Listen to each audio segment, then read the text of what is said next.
Wow. Ronnie Burke is overcast, man. But guys, let me tell you something. The Yeah. efforts of Frano and Diane Yeah. are just incredible. The thing runs like clockwork. It is incredible, and the volunteer body is just an amazing event. And once again, it reminds me of our thing, because you have to wonder, how can we have an event like Reggae Marathon that's in the top 10 marathons in the world, and they're just fighting every year to keep their nose above the water, Yeah. It reminds me of our thing, doesn't it?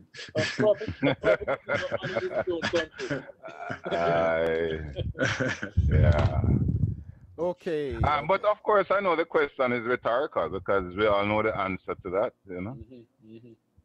And unfortunately, if you look at another product like Sumfest and you compare what Sumfest gets today versus what Jazz and Blues get, then the problem in the minds of the high official is the product itself. And I was just reading the other day, a comment that you referred to in some interview. I was looking at one of our magazines, and you were referring to a comment by a tourism official who had said they can't go behind the message of the music. Oh, really? I don't know if you would recall that, because I guess that's like 25 years ago, right? Yes. But nothing has changed, really. Yes. Oh, yeah. No. Yes. But it's I've heard it. Yeah.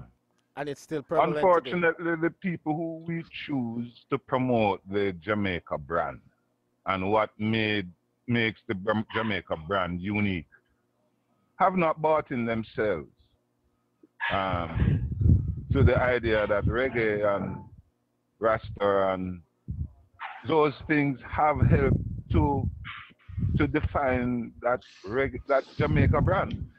You know what it is, Charles?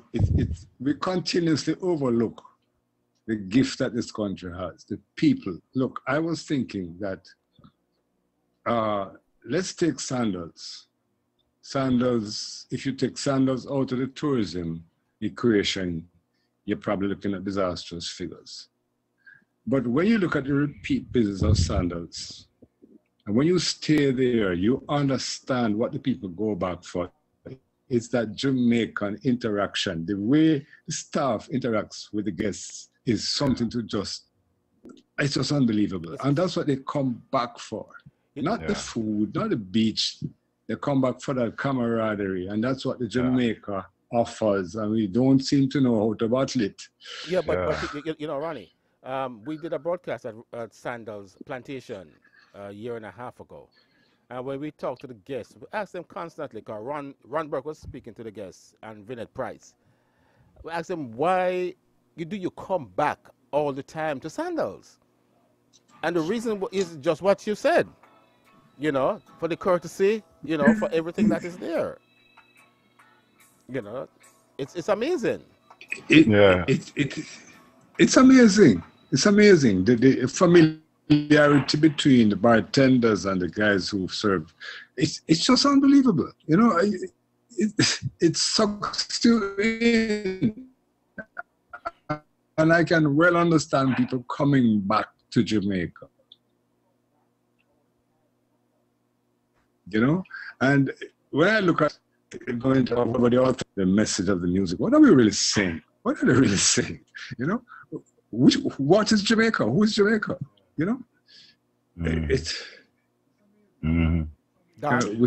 still don't get it. You mentioned Sumfest, Charles, and I don't want to take away or criticize Sumfest, but look, Sumfest has deviated from the formula of being the premier reggae festival in the world. For the last 5, 6, 7, 8 years, we've been headlined by hip-hop artists and, almost, for me, almost like reggae has been sidelined. Yeah. They need to drop the reggae from Sumfest. I agree with you. I agree with you on that. Yes. But also during that period, what what happened is our media landscape in Jamaica too had sidelined reggae, and so their focus is strictly on hip hop and dance hall, and dance hall has over that time become more and more a watered down version of hip hop than that throwback to our deep cultural roots when it began in 84, 85, 86, you know. And so we have a broader concern which some face really only mirrors. And that's the real struggle. Well, sorry, Don, go ahead. I was going to say my 2 cents worth from overseas. It's remarkable. What I've noticed is that something incredible is taking place, not only in the United States, but I happened to be in Africa over the Thanksgiving weekend. I was there for 6 days, just got back last Wednesday. And it was incredible. The Africans themselves, everybody wants to buy into the Jamaican culture. I mean, I play, at my age, I'm still in football. But I play football. Liberians, Ghanaians, all kinds. And everybody's using the Jamaican lingua. And I just find it fascinating. Why is it the whole world wants to be Jamaican? Our culture is very powerful. That's all I'm saying. Yeah. And we don't even realize it. We don't understand. It's something like it's wrong. We need to bottle it. We need to look. I just spent a happy 4 weeks in Toronto with my little grandsons. Okay? Nice, beautiful Toronto, clean, orderly, disciplined, a little cold. But you know, but where's the edge? You know, when I get back to Lawn Valley Airport and hear the jargon and see the vibe, it's just that's what we have. That's what we have. Yeah. How are we going to recognize it? Because it encompasses all the people if we recognize what we have. But it seems as if we have lost it, you know, because I've been saying for years, why didn't they just patent the word reggae? You know, the government should have done that. You know, I was going to do it years ago now, but I said I didn't have the money to do it. You know, you can't do it anymore. I know you can't do it anymore. It's now a generic term. Yeah. We're trying to now get the Jamaican reggae registered, and the government has to do it naturally. It has to be a geographical registration, and so that in itself is a demonstration of how big this music has become. Right. That the word reggae is not a generic term; it's considered such. But you know, to respond to the point that Don and Burke have been making, I have this theory that we are cosmopolitan, and that is what has given us this unique vibe that when you speak to the Europeans, I tell you, even though we have great European reggae musicians, even though we have great European festivals, nobody can replicate that vibe that you get from a Jamaican reggae song or you get from a Jamaican festival. So I don't agree, Dreamy, that we have lost it. I think, as Burke said, what we have done is to sideline it, and it is because the upper echelons of the Jamaican society can't deal with it. They can't relate to it. Yes. Yeah. Hey. But you see, Charles, the first year we had Sunsplash. Remember, and Ronnie remember that, right? When we sent our posters to be circulated in the JTB offices in New York, Chicago, Los Angeles, and England, right? They took it down. They could not handle the reggae man. See him there? You can see him? Yes. They couldn't handle him. I'm dread. They hit our posters. They hit our flyers. And after all these years done, they still can't come to grips with it. Still can't do it. No, that's true. No. Why is my society so stratified? No, well, you know what? Free yourself I tell you what. Yes.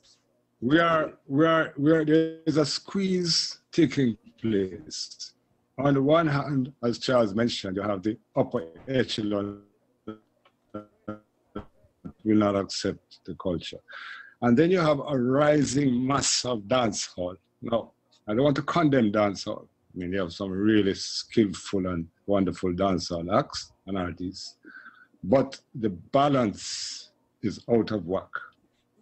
Just about anybody can get radio play.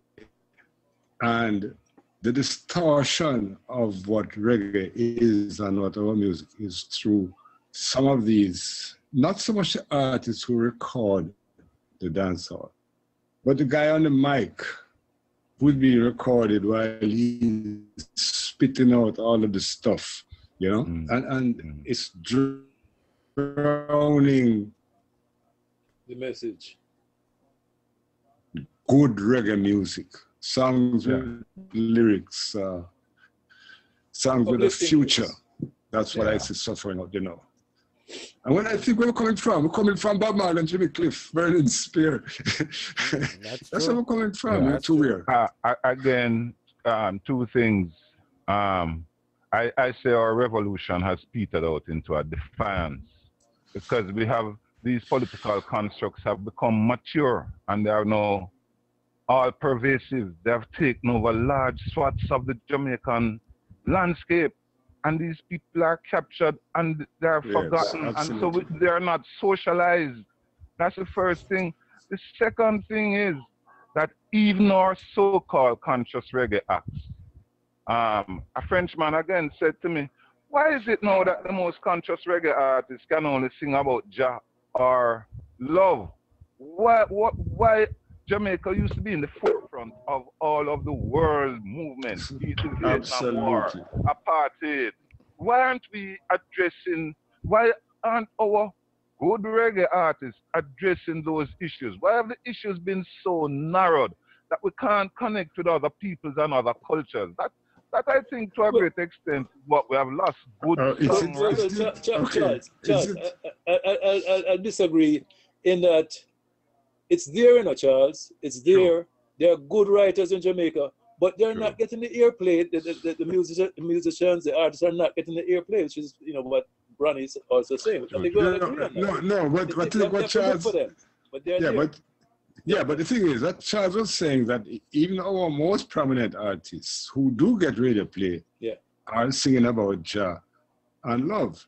And you have to wonder if the influence of Rasta has waned, because I do think that world consciousness came from Rasta. Absolutely. Boy, I tell you, it's profound, you know, very profound, because a lot of the things I heard Rasta said when I was a youth growing up in Jamaica.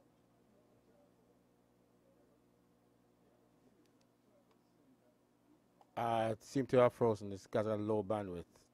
Hello? Oh. Yeah, we're here. Okay. Go ahead, Ronnie. Chat. Just as Don was about to make a very profound point. I hope he still gets a chance. Yeah, that's true. You know, remember you said that I was telling you in our interview a couple of weeks ago that I really didn't hear of any good music, you know, like after 2000, you know, the best one come out was Star Wars Riley, you know, and you said that, you know, that's right. They just don't get airplay, but you know, it's I sad. I know. I'm glad Don made the point, because I'm trying to balance the two things. I tell you something, Dreamy. You have to travel out of Jamaica to hear good Jamaican music. So I'm not saying that good music is not coming out. I think my point was, how do we step it up to the next level? How do we get the next big international hit? There was a time where at least one hit came out of Jamaica yearly. Of course. No, we're not seeing that anymore. And I believe it's because that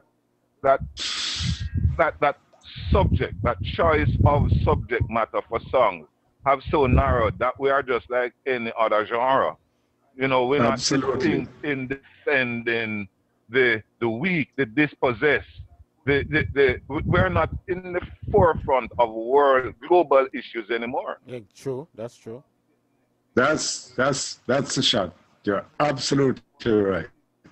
You know, now is that a matter of education? Is that a matter of different influences? Is it that our artists are following the American hip hop trends? Well, but I would agree with that. I agree with that. I think, The type of music. yeah, I would agree with that latter point. I think artists, a lot of them are trying to make a living, so they have to sort of bend. Yes, Don. And, Yes, but the point is, let's talk about making a living now. The music business has come down to performance and publishing. Yes. Either you can make money on the stage or you can write a good song. That's Now, right. that eliminates a whole swath of what we have going here. Even our most prominent dancehall artists, with due respect to them, I asked the question, 20 years from now, which of these songs are going to be done by somebody else? Yeah. You know, as we listen to Bob Marley's music go into ballroom, into jazz, into almost every genre you can think of. Into country, Not one Bob, but others. We are today's artists, apart from a Talos Riley, because it's funny you mentioned Talos Riley, because that song stands out as like a beacon. Oh yeah, it does. Yeah. It does. Yeah. It does. Yeah. Yeah, Ronnie, you ask a very key question. I mean, it's like fast foods now, you know. Just yesterday, Ibu was telling me that his 14-year-old grandson sees Bounty Killer as an old artist. Oh God.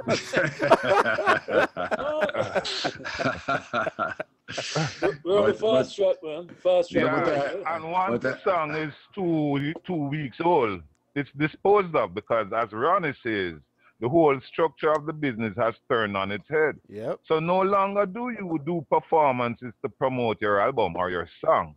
You do a song to get the next booking on a stage show. So it's now, that song isn't produced to stay on the shelves for decades. It is really about how do I pick up the next booking. Music not selling. Yes, true. You know, the new technological age of internet and those things have downloading now and all of that. Yeah. There's change the game significantly. There's change the game significantly. But let me share an experience I had years ago when I was in the music part of the distribution of music myself. I was at a well-known downtown studio talking to the owner, big producer himself. A guy comes in and he says he's ready now to voice his tune. Producer says to him, I'll go upstairs and make them pick a rhythm for you. So he goes upstairs and he comes back down with a chosen rhythm. And he goes in the studio and in less than 10 minutes, that's it. That's so sad. That is so sad. Yeah.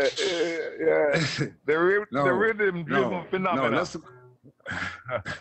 Yes. So let's look on the other side. Been reduced to minstrel. Those of us who witnessed the rehearsals of a Bob Marley or got an insight into the rehearsals of a Michael Jackson in This Is It.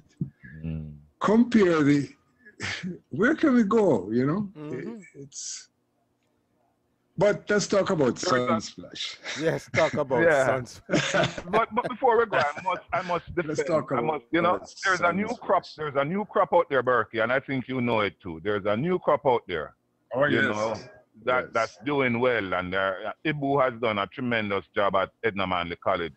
So you have Pentatouche and Blueprint, and you know, there is Protege, and there's a whole new crop coming. Set, yes. What we need to do is to get somehow level the playing field, get buy-in from the Jamaica Media Association to recognize that we have to stamp out this Corolla and open up the airwaves.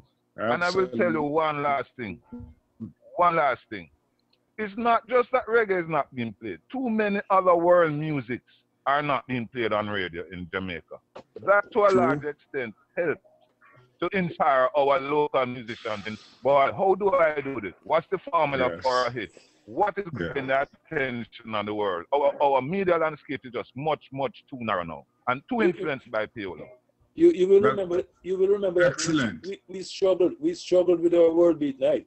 We Yeah, struggled. Oh yes, I absolutely. remember that. But you know how that is praised now. You know how much that world beat night meant to so many musicians who were coming around at the time. Exactly. Yeah, and But if you look at some of our world beat artists that we had on our stage, you know, I mean, Hugh Masekela, yeah, you say Man of the Bango.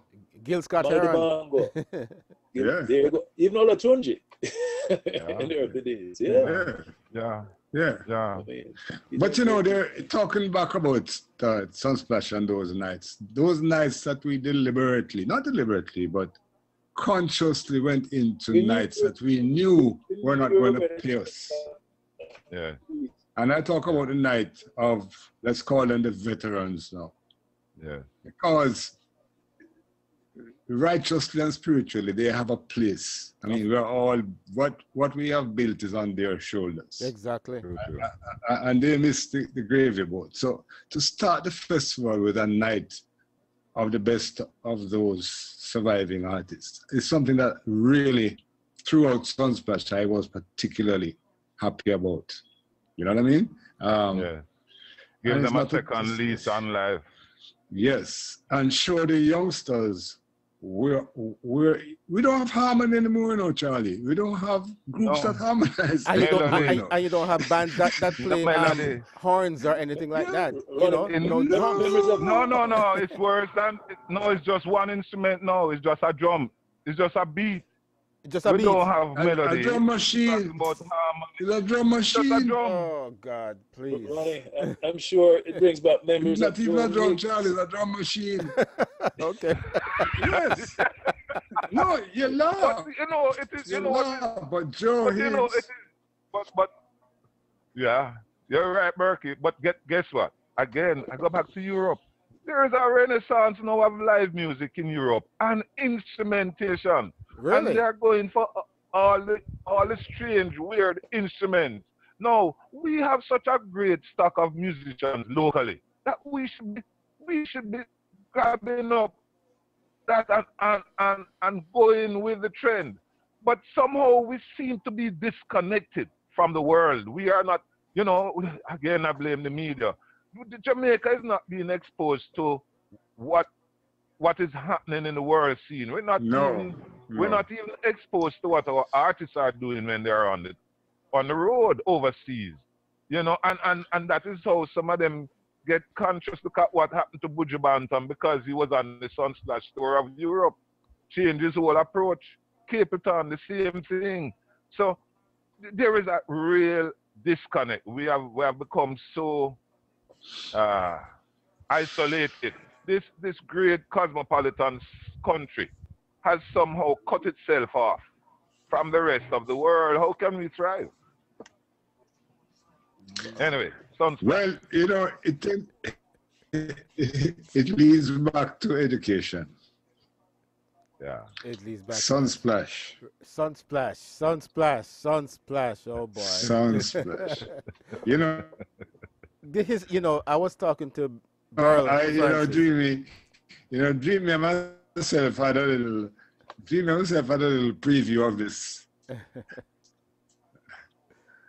Yeah. Yes, Dreamy myself had a little talk, and I recognize, guys, that Sunsplash was almost like the caroling of an energy that was there. It's not so much to we created something, but there was this energy walking the land coming out of our music and our culture that it just needed to be packaged And captured. and presented. Yes. That's true. Yeah. That's But true. it's amazing how long it took the powers that be to recognize that. I still say, that I don't care how much money the government made out of the sale of the Bob Marley Center,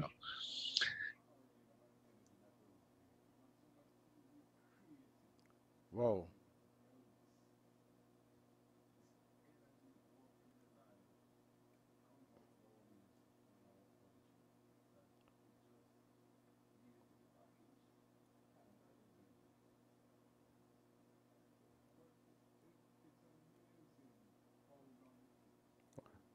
Uh, just a minute, folks. Seem to be I've lost our connection here.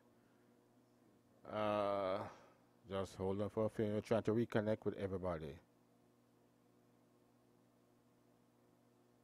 Just one moment. Oh gosh.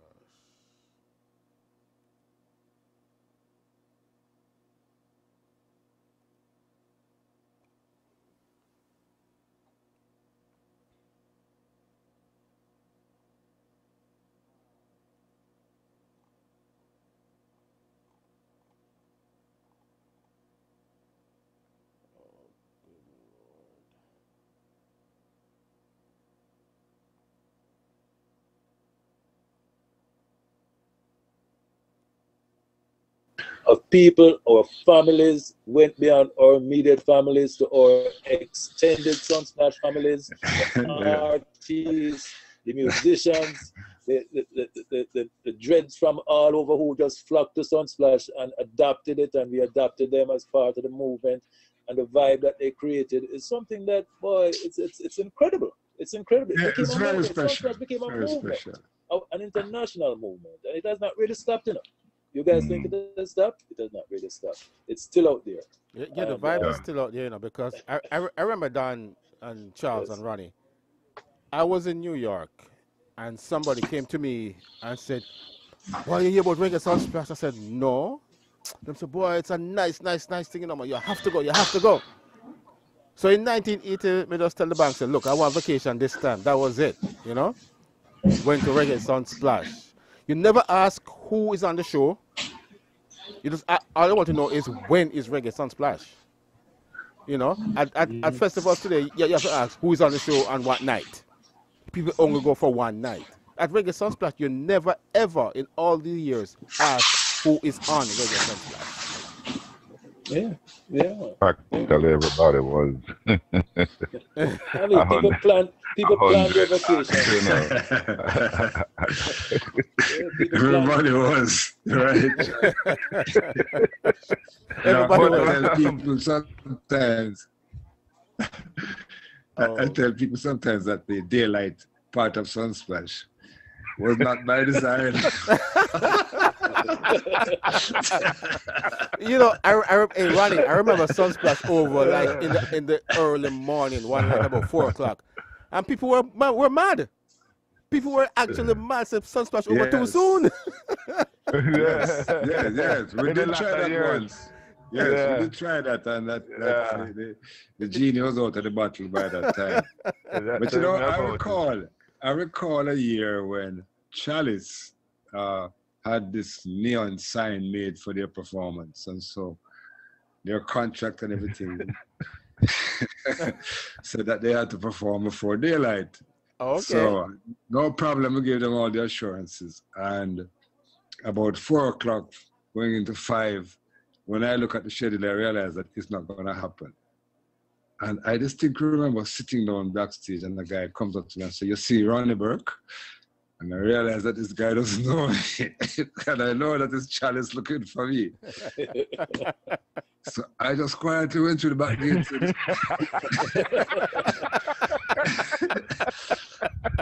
I just quietly went through the back gate to the Sealing Hotel and crept into my bed. So about 1 o'clock in the day now, I get up and I say to Suzanne, "Well, so what time did it end?" She said, "Come here." And when I look across, And Gus it's is on stage. flying. And Third World is on stage at 22 in the afternoon. I remember that year very well. Our longest Sunsplash year was Yeah. 1983. Yep. Yeah. Ronnie, We went straight into the afternoon. I'm telling you, I remember that. And the people who came out of there looked like they were coming out of a desert. Heads tied, no shirts, and they had a ball. Oh, there was no Dusty complaints. everything. There was They no had a ball. complaints. But guess what? Oh, I had to stay yeah, for everything, and Ronnie yeah. went to sleep. Now I know that. Yeah, man, I snuck out of there. Boy. I don't think Charlie's found me up to now, you know?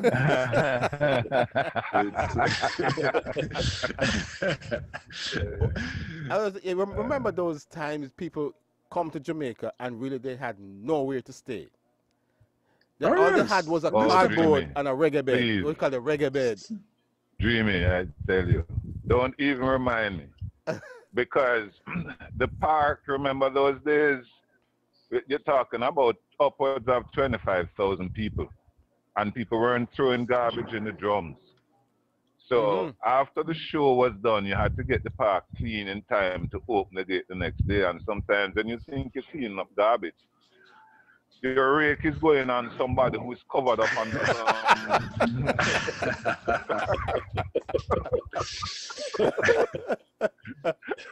Oh yes.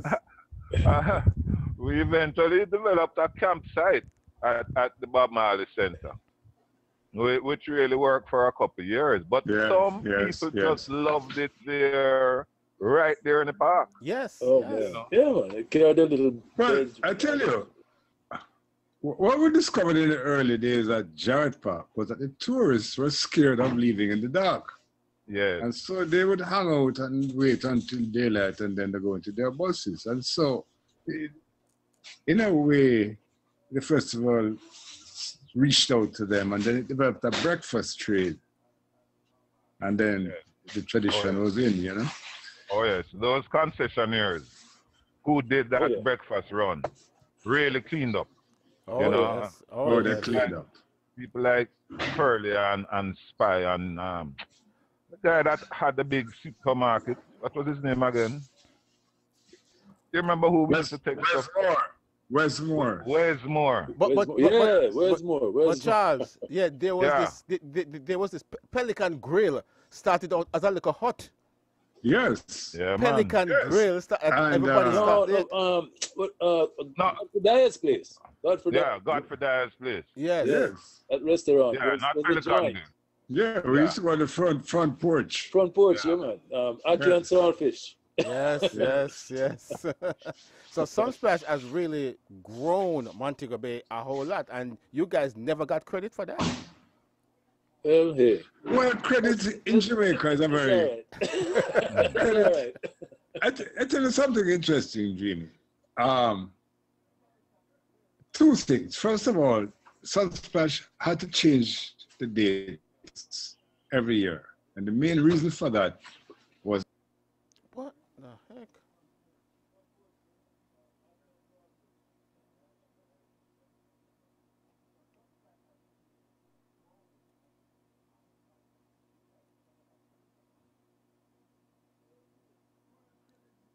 Sorry about that, folks, but seem to be losing connection here all the time. Don't know what is going on. Oh, gosh.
Okay, folks, just hang in there. We'll be with you in a few minutes.